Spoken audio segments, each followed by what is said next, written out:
Zee Marathi, चर्चाही होणारच।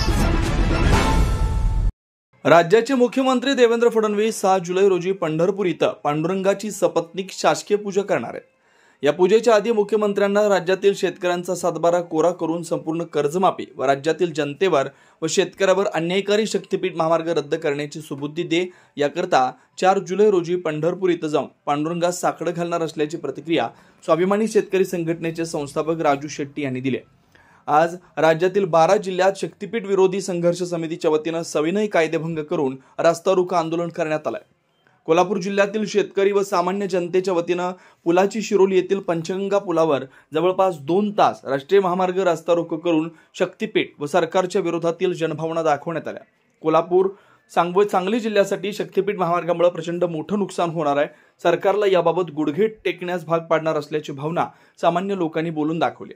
या आंदोलनादरम्यान राजू शेट्टी यांनी राज्यातील संपूर्ण शेतकऱ्यांच्या वतीनं महायुतीच्या वतीनं निवडणुकीत मुख्यमंत्री देवेंद्र फडणवीस यांनी संपूर्ण कर्जमुक्तीचं आश्वासन दिलं होतं।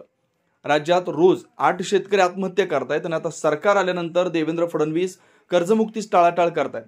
एकीकडे कर्जमुक्ती करण्यास पैसे नसलेले फडणवीस कुणाचा तरी व्यवसाय वृद्धिगत व्हावा, कुणाच्या तरी कंपन्यांची भरभराट व्हावी याकरता राज्यातील शेतकरी व सामान्य जनतेवर शक्तीपीठ महामार्गाचा वरवंटा फिरवत आहे।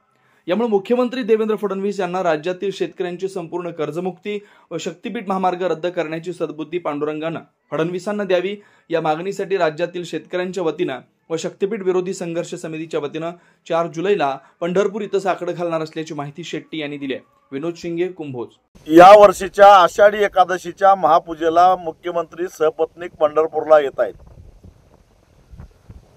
पंढरपूरला पांडुरंगाकडे मुख्यमंत्री येत आहेत आणि म्हणून 4 जुलैला दुपारी 12 वाजता आपण सगळे महाराष्ट्रातले शक्तीपीठ बाधित शेतकरी, त्याचबरोबर सांगली, कोल्हापूर, सातारा जिल्ह्यातले शक्तीपीठामुळे पूरबाधित होणारे सर्वसामान्य जनता आणि कर्जात खितपत पडलेले महाराष्ट्रातले सर्व शेतकऱ्यांनी मिळून आपण एक पांडुरंगाला साकडं घालायचं आहे। हे पांडुरंगा या महाराष्ट्राच्या मुख्यमंत्र्याला सुबुद्धी दे। शेतकऱ्याचा सातबारा कोरा करायचं आश्वासन देऊन सुद्धा सोयीस्कररित्या विसरलेल्या या मुख्यमंत्र्याला सुबुद्धी दे आणि धनिकांना खुश करण्यासाठी कुणाचा तरी उद्योग व्यवसाय चांगला चालावा म्हणून गोव्याला मोठा रस्ता जोडण्यासाठी म्हणून देवाचं नाव घेऊन आणि त्याच्यातूनही 50,000 कोटीचा घपला पाडून 27,000 एकर जमिनीची राख रांगोळी करून जवळपास 54,000 शेतकऱ्यांच्या जमिनीवर वरवंटा फिरवून त्यांच्या जमिनी कवडी मोल किमतीनं घेणाऱ्या या मुख्यमंत्र्याला सुबुद्धी दे। पांडुरंगा या मुख्यमंत्र्याला सुबुद्धी दे, शक्तीपीठ रद्द करण्याची बुद्धी दे आणि शेतकऱ्याचा सातबारा कोरा करण्याची बुद्धी दे। म्हणून पांडुरंगाला आपण साकडं घालायचं आहे। 4 जुलैला 12 वाजता मोठ्या संख्येनं या असं मी निमंत्रण देतो। पांडुरंगावर माझा प्रचंड विश्वास आहे। 2012 साली मी पांडुरंगाला साकडं घातलं आणि शेतकऱ्याला 600 रुपये उसाला दर वाढून मिळाला।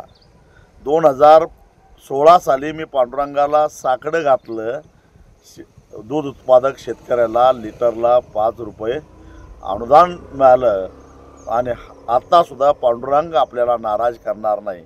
आपण साकडं घालू, हे पांडुरंगा या महाराष्ट्राच्या मुख्यमंत्र्याला सुबुद्धी दे, शक्तीपीठ रद्द होऊन दे आणि आमचा सातबारा कोरा होऊन दे।